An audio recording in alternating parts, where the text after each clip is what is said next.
मुख्यमंत्री विष्णुदेव साय आज छत्तीसगढ़ स्वामी विवेकानंद तकनीकी विश्वविद्यालय भिलाई के परिसर में करीबन 23 करोड़ रुपए की लागत से बनाए गए 2 शैक्षणिक भवन आर्यभट्ट भवन और पुस्तकालय भवन के लोकार्पण करीं।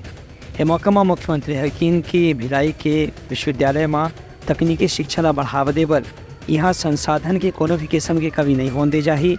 एक सीधी राज्य सरकार और केंद्र सरकार से जतका भी पैसा उच्च शिक्षा के विकास बर आवत है ओला अनिवार्य रूप से खर्च करे जाही, जेखर से युवा मन ला प्रशिक्षण के बेहतर वातावरण उपलब्ध कराया जा सके।